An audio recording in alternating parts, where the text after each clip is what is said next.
We're talking pickups and grading two-start starters for the week of May 23rd, 2022 here on the RotoWire Fantasy Baseball Podcast.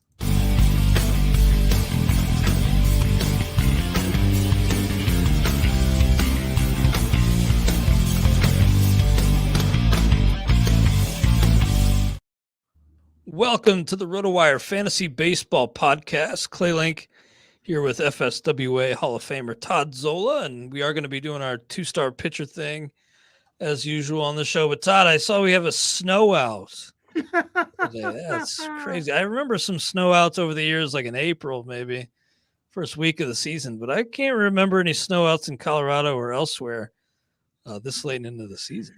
Especially, it was 87 degrees in Colorado yesterday. It was 90 in April. It's just nuts. So I think it's supposed to be hot again tomorrow, too. Yeah. I mean, the elevation, whatever. I mean, but hey, it gets the game off the DFS slate early enough that we can adjust, and hey, it gives us something to talk about. Yeah, just kind of a funny. Crazy. Strange thing. I was fed up here in Wisconsin and Madison here like a month ago. It was still snowing. I couldn't imagine still to this day, but just kind of a wacky, weird thing to add to the list of weird things we're seeing this season. How are you though today on this Friday afternoon? Doing well. I blew a fuse in my new place and having trouble getting a hold of my landlord. So other than that, things are fine. So I don't have my overhead lighting. I look even goofier than normal, but we'll make it work. I got the fridge plugged into an alternate circuit. So bozo me using the microwave and the air fryer at the same time. I tested it out and it was fine. But last night it kind of blew it. So hopefully the landlord will get my note at some point. Well, last I'd talked to you, was going pretty well, so I'm sorry that snag popped up. But that's fine. I mean, whatever. I'm just kind of if I couldn't get the fridge to work, then I'd be a little bit more concerned. But it's all I'm paying electricity now, so it saved me a little money. So basically, all it means it's a little bit darker at night, and I can't have the TV on as I'm in the bedroom. So I'll live. I'll be fine. Well, that's good, man. I want to wish you a happy Nolan Gorman Day. He was actually already stashed in the RotoWire Stake League, so he was not among the pickups last night. But I know James has some concerns about the K rate, so we'll just have to see how he adjusts. You know what else? For those who know what else this weekend is? What is it? It's not the quarter pole weekend for all that celebrate. That's right. That's a classic Toddism that it's not actually the quarter pole. It's not just me. It's not just me that jumps on that, but I'll have the that. Final quarter is the quarter pole, right? Yeah, the final quarter mile. So depending upon the length of the race, and I'm not even a horseman, but or four horsemen. Four horsemen. Yeah, there we go. But I'll tweet that out tonight because teams are approaching 38 to 40 games, so we'll just get it out there. We need a new Four Horsemen faction, I think, in wrestling. But looking at last night's stake pickups, again, Nolan Gorman was already rostered. So in this league, we can't stash prospects, and he was already stashed. But Garrett Cooper picked up. Miggy Cabrera. Seems like people just filling holes mostly. But then Nick Pavetta, man, he's been great. And I'm trying to implement the Robbie Ray rule, like never say never with a guy. I've been down this road many times, so I'm kind of like I have to fight it a little bit. I kind of want to just write him off and chalk it up as a fluke, but 3 straight quality starts, went 9 innings against Houston, no less, 2-hitter. What are you seeing as a Red Sox fan? Does this look sustainable at all? Is this a turned corner for Nick Pavetta? I think we've seen signs of this before. No, it's not sustainable. However, where's the fall? Is it a hard fall or is it a soft fall? And I don't know. I honestly don't know at this point. I haven't done a deep dive and I've had the sound on the past few. I usually listen with the sound off, watch with the sound off. But honestly, because I've been mispronouncing names, I've been listening to the game so I can at least hear some names. and just kind of roughing it as far as trying to do work with noise as opposed to, talking as opposed to music. But anyway, to me, I guess if I was uninterested previously, I'm now interested in the streaming realm. I don't know that he's an automatic guy yet. Still, I do need to look under the hood and check to see new pitches, this, that, the other thing. But Red Sox fan, I'm nice. It's a welcome shot in the arm to a staff that needs help. As a fantasy analyst, I think it's a bit of a trap, but still streaming realm. I don't think he has 2 this week or next week, so we won't. I don't think we'll have to go down that road. Yeah, I've maybe he does. Had Pavetta rostered many times throughout the years, and James and I had him on our main event team a couple of years ago, and it's been a pain. But I love to see over his last 4 outings, Pavetta has issued a total of 1 walk. So I mean, that's great. I love to see the trust in stuff. He does have a 2-step, so we'll save it a little bit. But we will have to discuss Mr. Pavetta a little bit more. And it's actually not. It's a pretty good one too. The White Sox in Baltimore. So yeah, that is pretty good. I think off the cuff, I'd say 4. But yeah. We'll make it official. We'll make it official momentarily.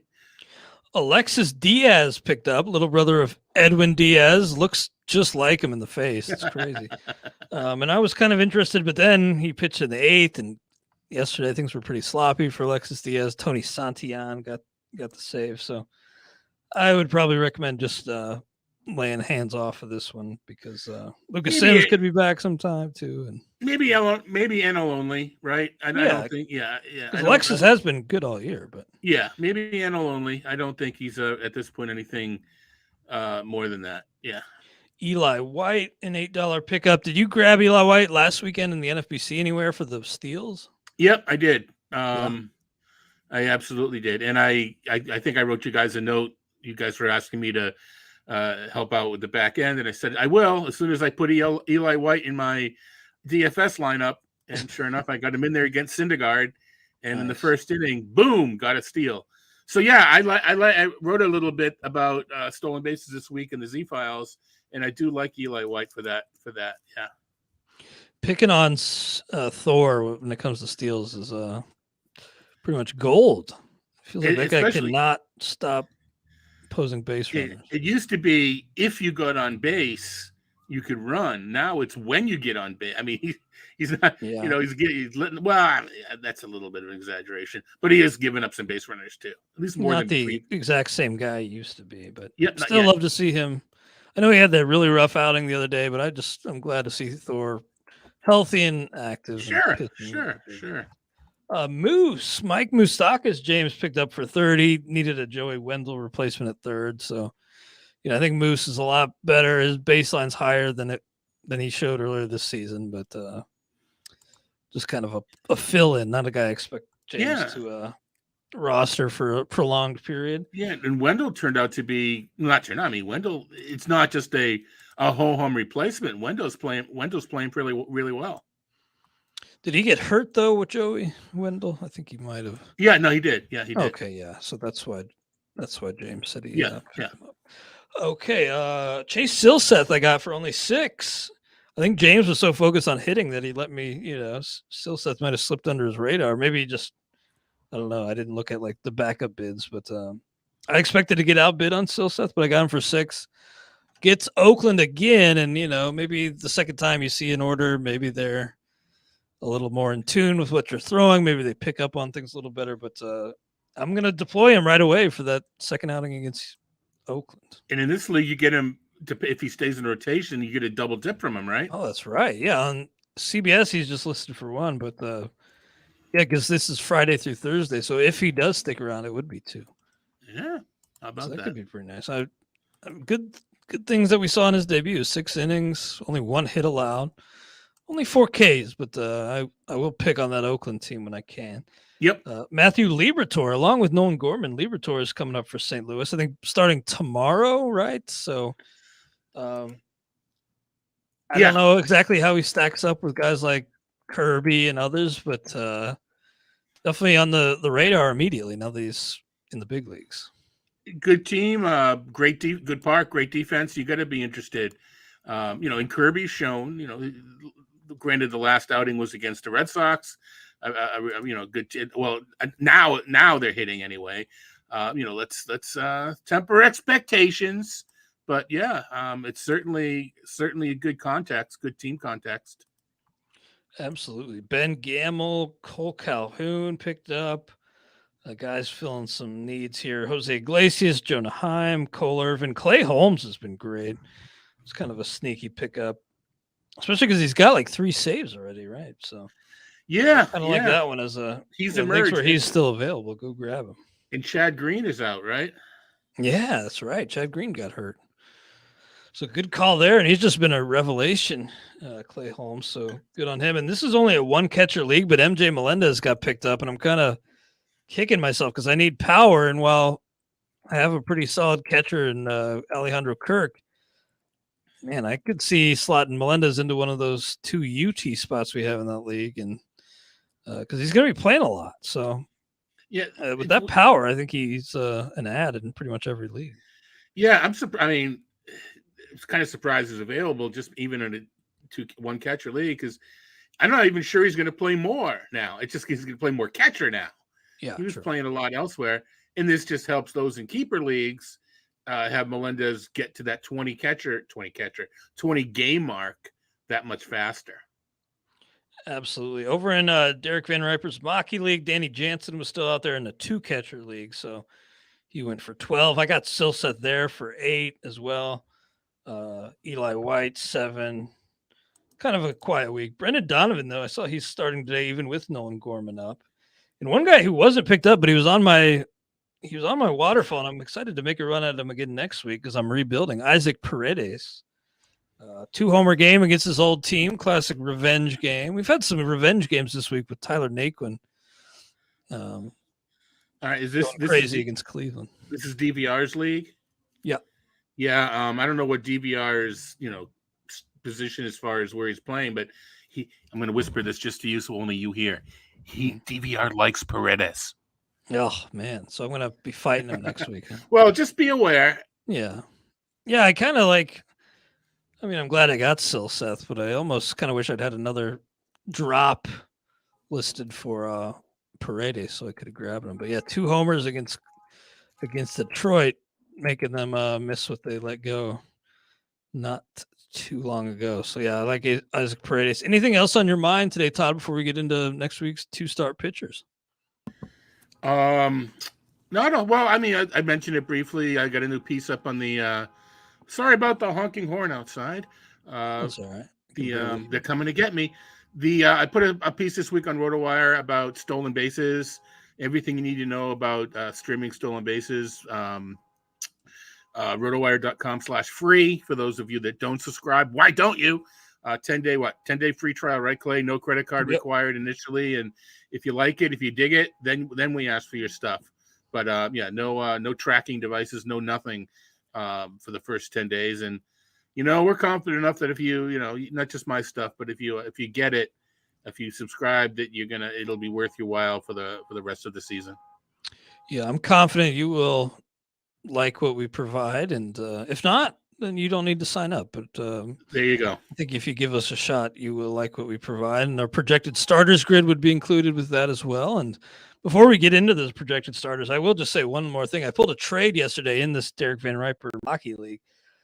Traded Dylan Carlson for Tanner Houck on a 3A contract. So I'm pretty darn happy about that. And you love it when you acquire a guy, then you turn on the game and he's just dominating. Like I thought Houck looked outstanding last night out of the bullpen. So seems like maybe he's stretching back out to a full starter's workload.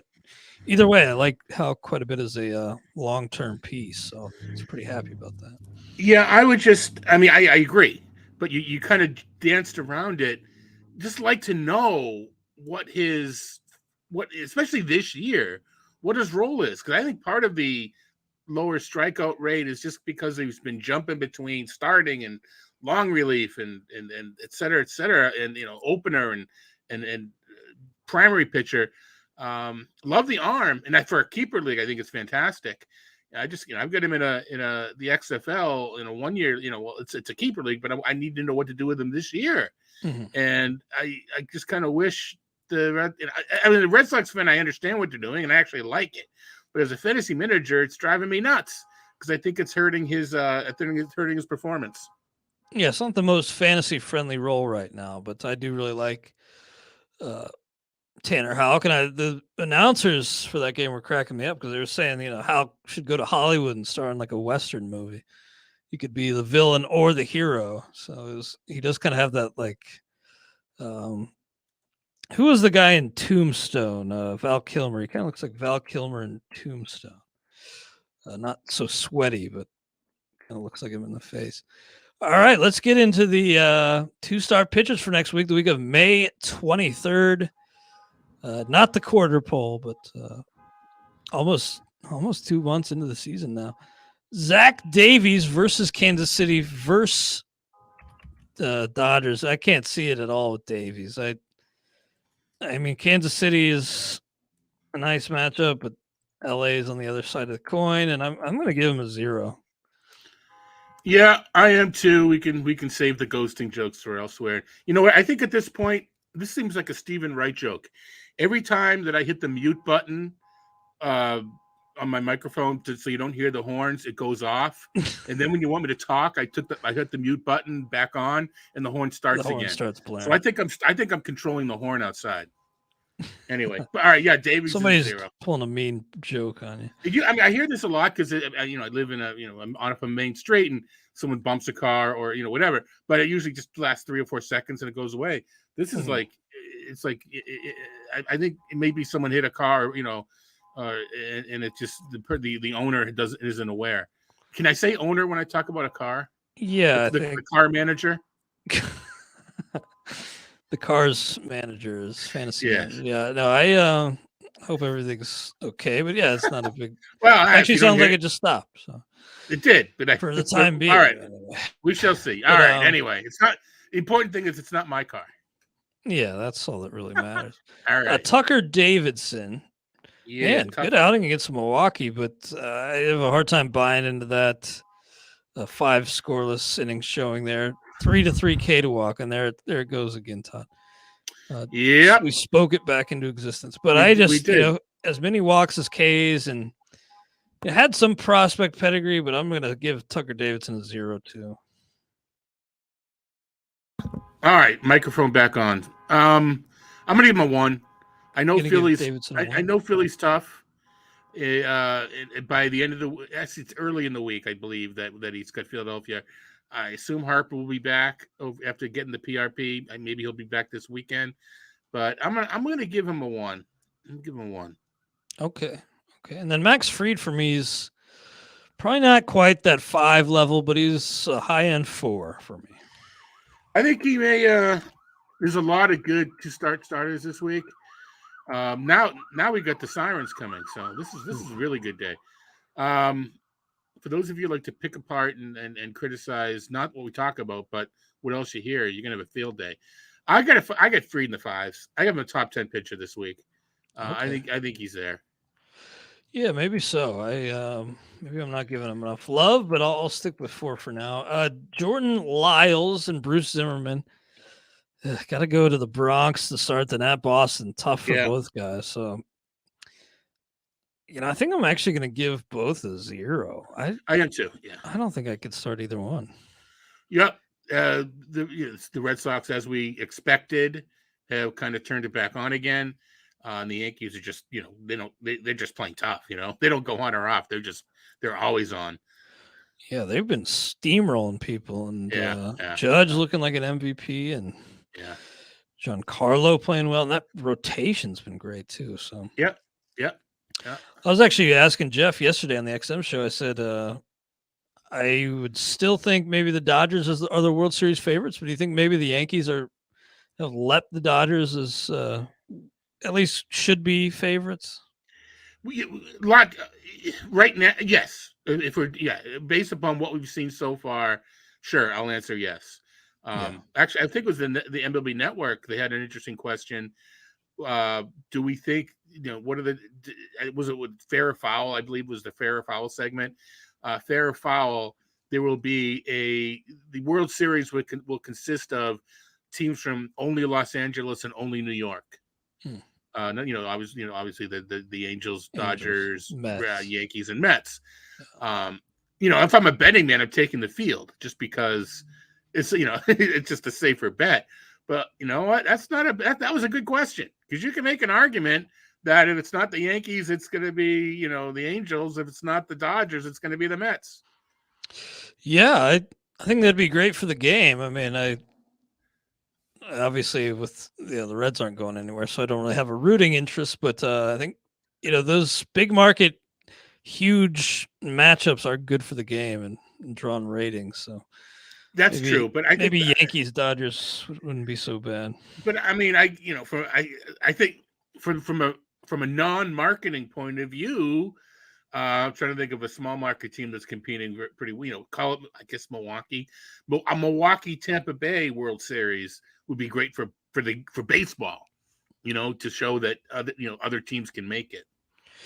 True. Maybe not so good for the World Series ratings. Right. Wouldn't be bad. I just there's kind of that misconception out there that super teams are bad for the game and dynasties. That's I think been proven wrong many times. So absolutely. I'm not against a big market World Series this year. Nick Pavetta, who we talked about as a top pickup this week, at the White Sox versus Baltimore, as you said. So I'm going to give him a 4. Is that about right? All right. You know what? He comes out as a 3 for me, but I have not downloaded or uploaded all of the information, which includes recent performance, which is going to elevate him. So I'm going to say that he's going to get enough of a boost to be a low-end 4. Yeah. Yeah, and as you alluded to, it wasn't just that 9-inning 2-hitter. He's been, strong, pretty good stretch here. 3 straight really strong outings for Pavetta. Yep. Drew Smiley at the Reds, at Chicago White Sox. So a couple tough pitching venues, not the toughest offenses right now, but 1-5 teams bad. So I'm gonna give Smiley a 0. I don't want to get sucked into that. I have him as a 0. It would not surprise me when I make my adjustments if he's a 1. And that's probably because I'm a Smiley sucker and would maybe start him. Tyler Malley's been getting on track lately. Thank goodness. We knew he was a lot better than he showed earlier, but back-to-back quality starts, both on the road, though. So still got his home issues to worry about. Both are at home, but versus the Cubs and Giants, even in light of his, home road splits, I think you're turning him loose here. So I'm going to give him a 4, even with his struggles so far. Yeah, I got a 3. I got a 3. San Francisco's just so pesky. They are scary. They're annoying too, because they called up Luis Gonzalez. He was great. I picked him up in a league or two with Colorado coming up, and then they sent him back down. So they just I'm a little disappointed that Brandon Belt didn't take advantage of Coors like he did last year. Although he should have at least one more trip. I don't know that I lost money. You know what? I didn't win as much because I did pretty well during that weekend. I think that means I kind of broke even. when I say I did well in TFS, I didn't take down any tournament. Although I did get a free RotoWire online championship for next year. Really? In the fan bowl. In the fan bowl. Don't tell Peter. I still want to represent the site. In the beat Todd Zola league. Yeah. But that's good, man. That's no small chunk of change. No, and it was fun. Yeah, it was. But anyway, Tyler Malley, I'm still gonna go 3. Nice. Unrelated, but did you have any thoughts on Royce Lewis getting sent down? Because I was telling James, I'm not gonna raise a big stink about it. But isn't that kind of what you dream of when you're an organization? You promote a top prospect, like not having to send him down because of performance. They just sent him down anyway. Like, what I want to, I have I'm going to prescient here. I have a suspicion that Eric Halterman and I will talk about him tomorrow on the MLB Network radio show, which I think a little early tomorrow. It's at 1 p.m. We may or may not have recorded it already and talked about Royce Lewis. I want to see where Lewis plays his first few games back.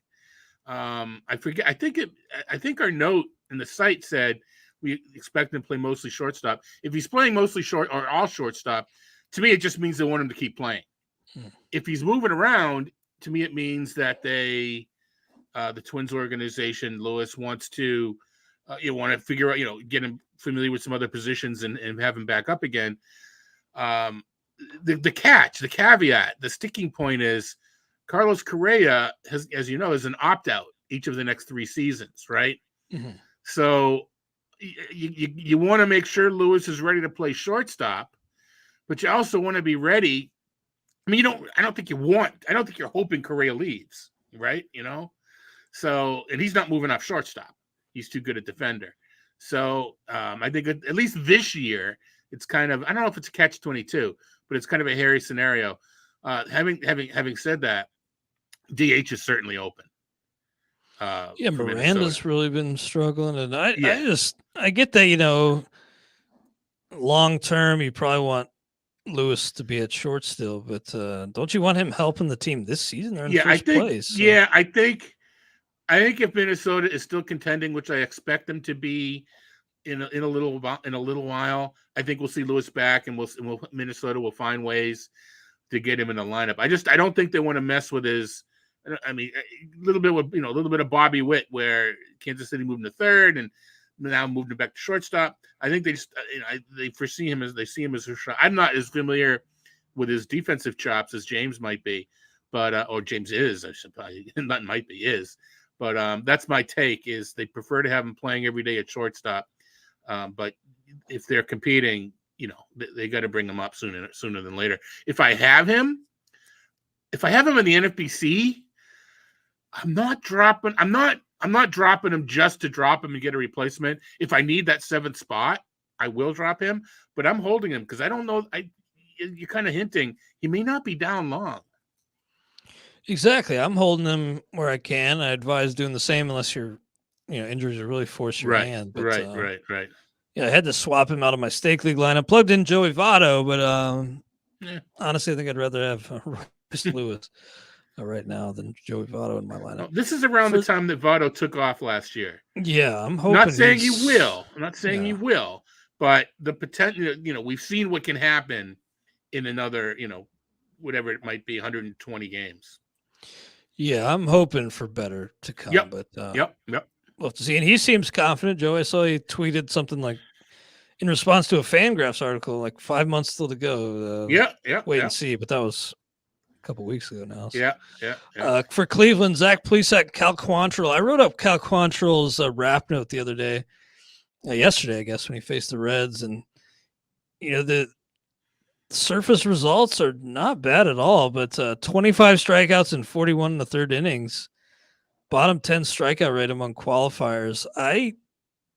At Houston, at Detroit. I guess the at Detroit makes Quantrill a 1 for me, but I'm actually going to go 0 on Plesac. I've got Plesac as a 1, and I've got Quantrill in the 3 range. But that Houston game is a bit scary. It might just be that my strikeout rate hasn't caught up yet with Quantrill, that I may need to take a real look at that to see, do I think that Quantrill corrected himself, or is there something going on there? So I'm going to tentatively give him a 3, but it could be moved down to a 2 by post time.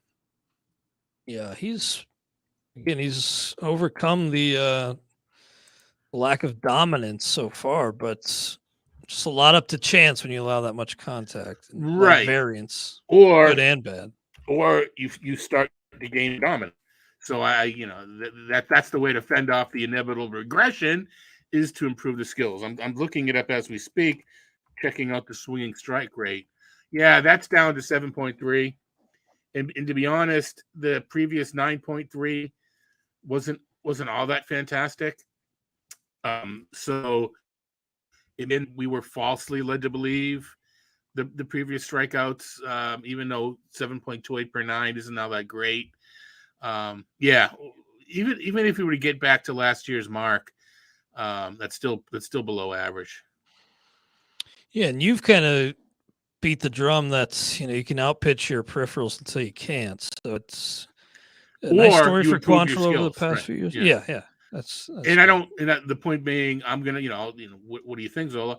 You know what? I don't see a huge leap in strikeouts to, I think I see a moderate one, but I'm kind of with you in that. I think I just don't think that he's had enough innings for my system to completely penalize him too much. Maybe it's probably smart because it is still pretty modest sample. Maybe it's time to accelerate it just a tad. We'll see. Now, Kyle Freeland's on the road for 2 at Pittsburgh, at Washington. So maybe we'll have to have Freeland on a waterfall, somewhat begrudgingly. But remember, this is a guy who actually struggles quite a bit away from Coors. So I think I'll give him a 1 to match like Quantrill, but I'm not going higher than that. I have him in the 0 range, but I'm with you in that if I was really desperate for a starter, he would be, because of the away starts, he would be in mine. It may just be that I need to increase the amount of expected innings. Yeah, it could blow up in your face, and I don't recommend doing it, a lot of spots, but I could see myself somewhere where I have like, probably not Scherzer, but probably aim higher in the leagues where I have Scherzer. But maybe some like more of me, it's more of a head-to-head scenario where you feel you need more starts this week. I don't know if I'm taking the chance in Roto. Maybe in like a 15-team where I'm down like Lodolo and maybe maybe. I lost. Still stashing Boz in a league or 2. I'll give him a complimentary 1. Nobody for the White Sox. They have 2 off next week. And then for the Detroit Tigers, Joey Wentz. I feel like I've heard that name before, but not a guy I'm considering. 0 for me. Wentz was up earlier in the year. Either that or we thought he would be up earlier in the year, but he's one of my lowest ranked pitchers on the board. So, that's a no. Luis Garcia of Houston. I think I have my first 5 of the week because that's been great. A couple of shaky, but some outings earlier in the year we had low strikeouts. Those are ratcheted up, and versus Cleveland at Seattle, pretty nice matchups. He's my first 5 of the week. I'm going to go pretend that no one's listening for a second, Clay. You are going in and out on me. I don't know if it's your internet or not. Is anybody watching on Facebook that can give us a hand if it's what's going on? Sorry to hear that, Todd. How are you hearing me now? A little bit better, I think, but it might be on my end. But anyway, I've got Garcia. No, actually, it's media computer. It's still rough on my end. So just want to let you know. All right, let's pretend that no one heard us talk about that. I got Garcia as the 4th overall pitcher this week, so he's a 5. A lot of good 2-start starters this week too. Thanks for bearing with me, and sorry. We're getting a new media computer in here, but I think this media computer is just so full of podcasts and radio shows that it's kind of slowed down the process power. Zach Greinke, man, such an anomaly with the low Ks, but at Arizona, at Minnesota, I guess I'll give Greinke like a 1. But how much did he really help me with those low Ks? I don't think I can go higher than a 1. Yeah, our friend Rob Silver. We seem to quote one of Rob's tweets every week. One of his more lighthearted tweets. He's for a while Greinke was trending towards setting a record for success with the lowest strikeout rate, but he fanned a few batters this week. So Rob's like, he's going to have to really try to get that strikeout rate back down again if he wants to set the record. But obviously tongue in cheek. You know what? I don't think you can judge Greinke. It's just when you think he's going to do well, he could stink, and he still has enough in that little bag of tricks of his for a vice versa. So I'm gonna give him a 1, but I hope I don't have to make that decision anywhere because he's just like a knuckleballer at this point, right? He just up there flipping the ball up there, and some days he's gonna do well, and some days he's gonna get crushed. Yeah, I have him in a draft champions league, and I have a ton of pitcher injuries, but even there, I'm like, how can I swap this guy out? Like I'm constantly looking to get him out, but I have one league where I just kind of have to. By the way, we have a comment in the chat from Glenn. It said nice reports. Also wondering if I could post the player names as we talk about them on the screen. I don't know how to do that, quite frankly, but I will include all of our pitcher grades in the show notes. And we'll you can check out rotowire.com/try. And especially if we talk a little bit, if we go on about a player, we'll try to mention his name once or twice during the diatribe. Absolutely. And again, rotowire.com/try for a 10-day trial on us. You can see all the latest news that we're talking about and the starters grid. No 2-start starters for the Angels, but then for the Dodgers, they got a full week. And they're down Kershaw, so maybe ride Pepio again later in the week. But the 2-start starters for them are Tyler Anderson and Walker Buehler. Anderson's 4-0, but he's kind of been a little iffy lately. Buehler's strikeouts aren't that great, but he's got a 2.89 ERA. So I'm going to give Buehler a 5.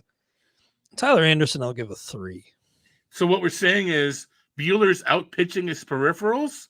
He's never done that, except every year he's pitched. Yeah. I mean, the strikeouts are down, but I'm still in the 5 range. I've got Anderson as a 0. But looking at the teams again, actually, Arizona is not the pushover offense that, sometimes we think they're not great, but they're not a pushover either. I'm going to give Anderson a 1, but right now I've got him in the 0 range, but maybe that'll adjust up when I do the final rankings. Wow, only a 1, huh? So I got him as a 3, but you got a 1. Yeah. I actually dropped him last week in Tout Wars, but I may try to pick him back up. Based upon that, I guess I need to do it. I mean, we're definitely at the point of the season where and Jeff and I are doing this for the site projections, where we have to reevaluate our baseline. For instance, we looked at, or Jeff looked at Aaron Savali and Eliezer Hernandez. Peter Schenke pointed out that we're kind of rosy on our site projections, so Jeff took a look at them, and my system had already kind of downgraded them both. Jeff kind of caught up. And I think we're definitely at the point now where we do need to reevaluate our initial expectations. Yeah, with Eliezer, I think it's time to downgrade him significantly. And I actually picked up Max Meyer. He was the guy I dropped Tyler Anderson for. Now Max Meyer's hurt, so it'll probably be a while. But still wonder if Eliezer's bumped at some point before long. A bump from that rotation. It's a bevy of riches in that organization. Yeah, they got Yuri Perez, 19 years old. At Edward Cabrera. Yeah, Edward Cabrera, too. That's a good call. So on to that Miami team. It looks like because, they're down Luzardo and because Meyer's hurt, they're just going to go with 4-man rotation for now with a couple off days. So that would leave Pablo Lopez in for 2, and that's a 5. He's like a Cy Young candidate. That is a 5. Absolutely. Early Cy Young candidate as long as his arm holds up. It's a rough 2-step, at Tampa and at Atlanta, but yeah, he's kind of matchup proof at this point. I agree with you. Adrian Hauser, Corbin Burns. Corbin Burns an easy 5. What do you make of Hauser at San Diego, at St. Louis? He hasn't been that bad, but I can only give him. I think I'll give Hauser a 2. Because he's like a step up from like the Greinke Freeland types for me. Yep. No, it's the kind of it's a tough matchup. He's kind of a 3-pitcher, 2-3 guy with the matchup dependent. At San Diego and at St. Louis, Hauser's down to a 2. And speaking of Milwaukee, I benched who's that young arm they have? Ashby. I benched Ashby for that 4-inning save. Ugh, that really. Well, he's kind of. We talked about Tanner Houck before. He doesn't have the Houck's been around an extra year, but he's kind of in that same boat. He's on that path of just kind of building up in the bullpen for now. So him and Spencer Strider, those types. Well, Strider, it sounds like Atlanta likes him, especially with Matzik out. They, at least for the next month, they like him in that setup role. Yeah, I was thinking Strider transition to the rotation, but with Matzik out, he still might. But I had to adjust my own expectations for Strider because it does sound like that Atlanta wants to use him to set up with, like I said, with Matzik out. Anyway. Yeah, I was kind of, starting would be a friendly role for fantasy. If he's in that setup role, it's kind of things his appeal, but I still like him quite a bit long term. Chris Archer, I don't see how I could start him. I'm picking this Minnesota team to win the division, but the pitching is the question. Devin Smeltz are already up. And Josh Winders, James was noting, dealing with some diminished velocity and his role's kind of up in the air. But anyway, Chris Archer's a 0. Agreed. Even with is there a better than home against Detroit and home against Kansas City? There isn't a better matchup. I don't know that there's a better matchup, but that's a 0. I was about to say maybe I'll bump him up to a 1, but he hasn't even gone 5 in a single start this year. Right. That's kind of where I'm coming from too. Yeah. But if he had gone 5 in 1 start, I probably would have bumped him up. But you know what this means? Don't you want some of the Minnesota relievers in this series? Yeah, probably. To vulture a win or two, perhaps? Yeah. Yeah. Some of the middle, especially when you mentioned Smeltzer. To me, if I have the spot, I don't have the names off the top, but I'm looking at some of the middle relief guys in Minnesota to try to, vulture a win this week. Yeah, it's a smart play, I think. They got 2 of the worst teams in the American League on the docket this week. Yeah, and they're at home, yeah. The Mets lost Max Scherzer. That's a big blow for me in a couple leagues. I'm like in second in the FSGA league, but I'm losing Scherzer now. So tough pill to swallow. We'll see what the Mets do in the meantime, but they actually don't have any 2-star starters in our grid right now. But maybe Trevor Williams. If that's the case, I wouldn't consider him. He'd be a 0. But right. I mean, Peterson. David Peterson. Yeah, Peterson might be a pickup, even though he's on 1 start this week. And he's not even on the team right now. He was sent down. Yeah. So depending on your league rules, you may or may not be able to pick him up if he's not up on Monday. And who's to say that they don't go in another direction, the Mets? But Peterson's still a streamer. But we'll see what the Mets end up doing. I mean, people are like, they're the Mets, they'll be fine. This is scary when you're without Scherzer and DeGrom. That's scary. And McGill. So yeah, we'll see. Yeah, that's suddenly looking a lot more shaky in that rotation than they were a few days ago. Garrett, Cole, Jordan Montgomery. I got Cole as a 5, obviously, and Montgomery I'm going to give a 4. Still looking for that first win, but he's been really good. Wins are weird stat. Jason Klett had a great article about wins, by the way, at the site recently. Chasing wins. It would certainly help Montgomery if New York left him in there another inning or so. I mean, they such a quick hook. Yeah, that is such a quick hook. I guess they do have a silly bullpen, so that kind of makes sense. I do have him in the 5 range, but I think it sounds like, I mean, it might. I'm going to keep him as a 5. I may, if I over projected his innings, he could drop. But Baltimore and Tampa, Tampa's obviously tough, but I'm going to keep it in the 5 range. All right. So Oakland, James Caprillion, Dalton Jeffries, kind of like, what we saw from Caprillion last year. And Jeffries had some prospect pedigree at Seattle versus Texas. I think I'm going to give Caprillion a 1, but then Jeffries a 0 until I see more. I've got Caprillion in the 3 range. I don't know if I'm confident about that. I'm going to say 3. If this were last year's Caprillion, like no injury concerns, I could see it, but I need to get him a little bit more distance away from the injury.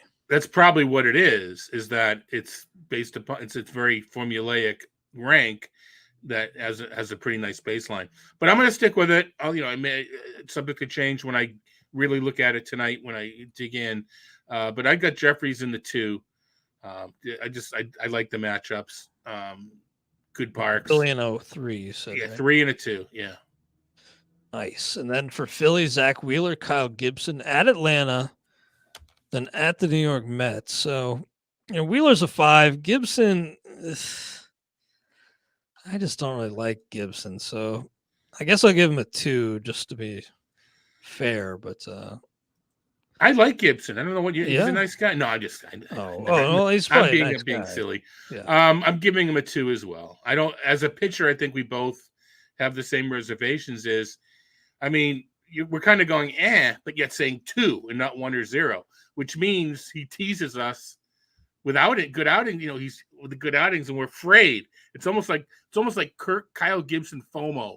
We want to say 1 or 0, but we're saying 2.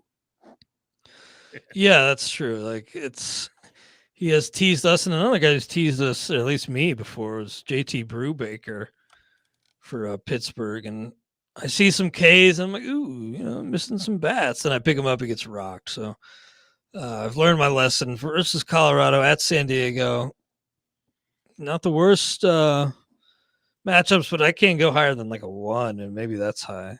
I've got him a 0, but it's like borderline 1.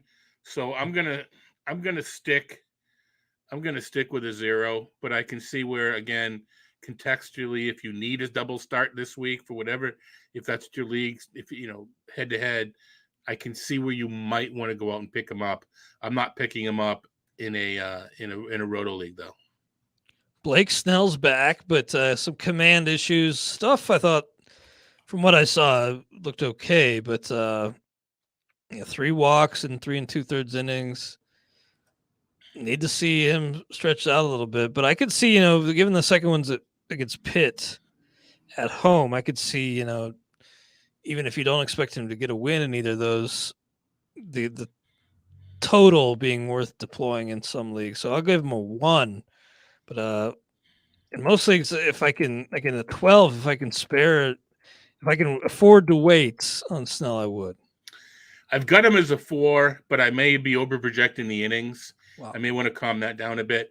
What I want to check with Snell, and I don't think 3 1/3 is enough. And I wish I remembered exactly what he did, but he changed up his repertoire down the stretch last year.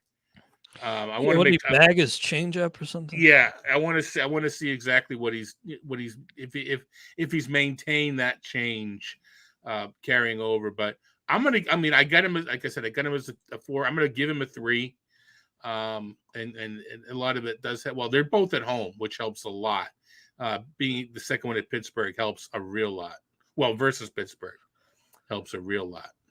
Yeah, it's just Snell can be wild and loses mechanics sometimes. So again, if I can afford to wait, I think ideally I would, but I'll give him a 1. Yep. I got you down as a 3. As a 3. Marco Gonzalez for Seattle versus Oakland versus Houston. So 2 home starts. Tough matchup in the nightcap, and talk about outpitching your peripherals. He's a bit like Gibson, right? At least in our heads. He's kind of like, doesn't strike out a lot of guys, but darn, he's pitched some. He's a little bit better than Gibson, I think, but he's that same kind of guy where you can get blown up. Yeah, I agree. He's a little bit better than Gibson, but I'm going to actually give him the exact same grade as a 2 here, because I'm just always kind of waiting for the other shoe to drop. Right. Well, I'm going to give him a 3. Okay. I'll give him a 3 because I think he does give length. But yeah, you're right. I mean, exactly. I mean, this is the pitch to contact guys that have some success. Marcus Stroman. These are all up a level. I mean, the same. Stroman's at the top of this kind of clump of players, but they're always tough because, especially, we like our strikeouts, and they're a category, so we have to like them. But they also help peripherals. They help skills. So, giving him a 3 and just not watching that Houston game. Alex Cobb's been a big disappointment for me. All those numbers are skewed by a recent 7-run blow up for Alex Cobb. But I really thought, just appealing to authority with the Giants and that splitter. But versus the Mets at Cincinnati, where I have him, I'm going to be turning him loose. But I think I'll give Cobb. I think I have to give him a 2. I think I have to give him a 2. All right. So Cobb's ERA is 5.61. Yeah. His expected ERA is 1.75. Jeez. His FIP is 2.67. Now, expected, I think, is a StatCast measure. His xFIP is 2.36, and his Sierra, as he searches Sierra, is 2.54. So, depending upon which expected metrics and how much you believe in him, his ERA is twice what it should be. Air quote, should be. That's a really good note. Thank you for 394 BABIP, 394 BABIP, 49.7 left on base percent. These numbers are just, all right, he's not pitching out of jams. Well, it's more than that. Strike, the walk rate is, I say it's high, but it's kind of where he's been the past couple of years, and he's got a career best strikeout rate. So I am looking for, well, there's going to be a correction, right? These are not the teams, when I say correction, that's out of your control. So there's going to be a correction out of the control, but these are a couple of, the Mets anyway, a long-winded way of saying I'm giving him a 3. And he is a buy low in general for me. 3, 2. Okay. Now, my friend, you were going so far in and out, I can't even hear you. Sorry.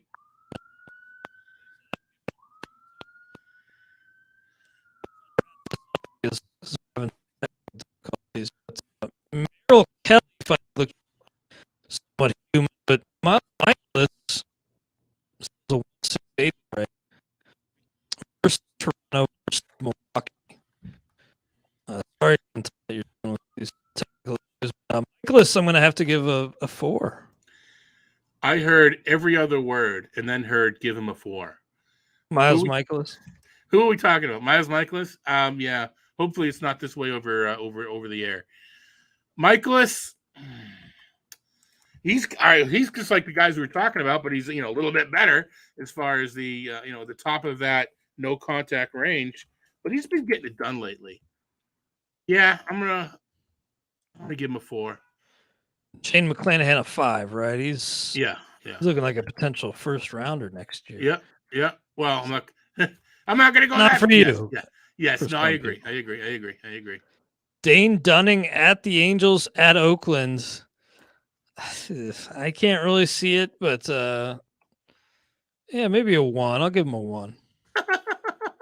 Could this be our biggest discrepancy? I'm giving him a 4. Wow. Okay.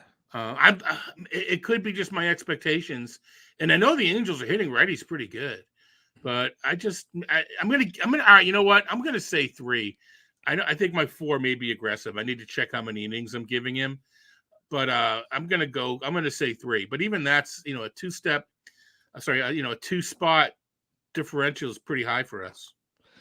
Yeah, no, that is, and I'm probably too low. You were maybe too high on the 4, so maybe find the middle ground there. Yeah. I just that team's terrible, and I mean Dunning's been impressive, but he is 1 and 2, and I just the Angels scare me, so I'm not going to be. No, that's fair. That's fair for sure. Yeah. Here's an interesting one: Jose Barrios at St. Louis at the Angels. He's been one of the bigger disappointments so far this season. Barrios. He's not this bad though, so I'm going to give him a 3. I can't really see sitting him down after I invested so much in him. So I know it's been tough, but if you sit him down, you're probably going to miss like 2 gems. So his last start was a gem. Well, it wasn't a gem. It was palatable. It was encouraging. No, I got him at 3 as well. And and I think we've talked about Barrios in that we can't point to an underlying metric and say he's been unlucky.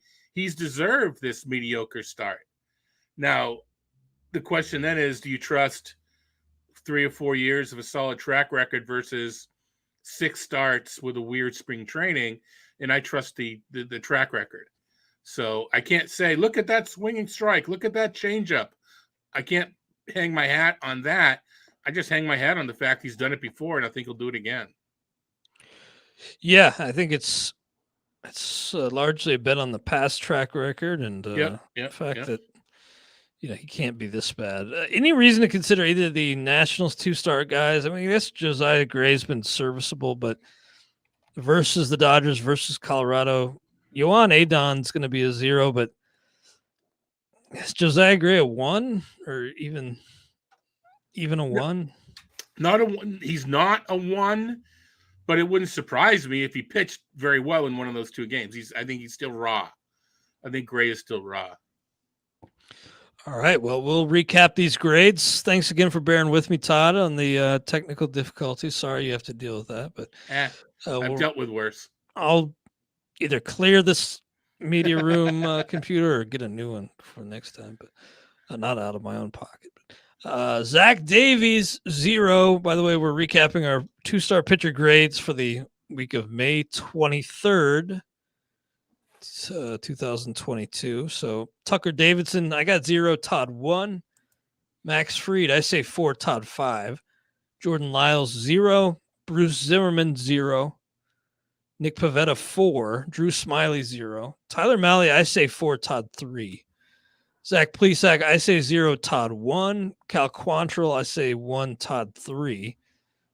Kyle Freeland 1. Joey Wentz 0. The Astros, Luis Garcia 5. Zach Greinke 1. Walker Buehler 5. Tyler Anderson, I say 3. Todd only 1. Pablo Lopez 5. Corbin Burns 5. Adrian Hauser 2. Chris Archer 0. Garrett Cole 5. Jordan Montgomery, I say 4. Todd 5. James Caprillion, I say 1. Todd 3. Dalton Jeffries, I say 0. Todd 2. Zach Wheeler 5. Kyle Gibson 2. JT Brubaker, I say 1. Todd 0. Blake Snell, I say 1. Todd 3. Marco Gonzalez, I say 2. Todd 3. Alex Cobb 3 and a nice buy low. Miles Michaelis 4. Shane McClanahan 5. Dayton Dunning, I say 1. Todd 3. Jose Barrios 3. Yohan Adon 0. And then Josiah Gray 0. Anything else on your mind today, Todd, before we wrap things up? It's we didn't talk about it because we talked about there's a nice threads on the the ball. There's so many weird things going on with the ball. It's got me awake at night. But I'm glad we didn't talk about it today. Yeah, I guess you're right. I didn't really think about that, but it was a good the physics of the baseball free discussion. So that's good. That'll be a topic that's beat to death, but it is a topic we have to break down. But thanks again, and hope the audio is not too bad for you all, and hope you'll join us again next week on the RotoWire Fantasy Baseball Podcast.